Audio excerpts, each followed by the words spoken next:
Уа халқым, ұлыстың ұлы күні Наурыз мейрамына хан талапай ойын өткіземін. Кім жеңіске жетсе, соған ат басына алтын беремін. Сақтасы сіздің бұйрығымен жақсы жан-жақтан батырлар келді. Жарайды, батырларын шақыра қой. Қош келдіңдер батырларым. Жайғасыңдар. Ал батырлар, мен сендерге хан талапай ойынның шартын түсіндіріп кетейін. Менің қолымда дорба бар. Осы дорбаның ішінде көптеген асықтар бар. Және осы асықтың ішінде ерекше қызыл асық хан асығы болады. Қазір мен осы асықты ортаға сендерге тастаймын. Содан барлықтарың өз дорбаларыңа асықтарыңды жинап аласыңдар. Және осы хан асығы кімде болады? Сол ойында бірінші батыр бастайды. Хан асығы кімде екен? Сол батыр бірінші ойынды бастайды. Енді осы жинаған асықтарыңыздың ішінен өздеріңе бір сақа сайлап алыңдар. Хан асығы кімде болды? Әбілмансұр батырда болыпты. Яғни ойынды бірінші Әбілмансұр бастайды.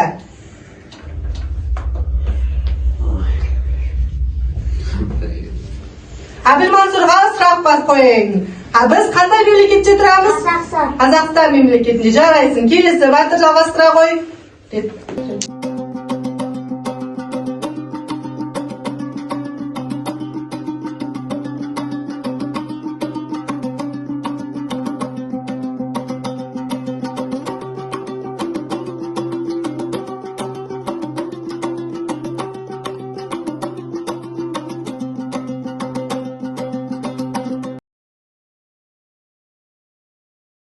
Батырларымыз енді жинаған асықтарымызды санайық. Кім жеңімпаз болды екен?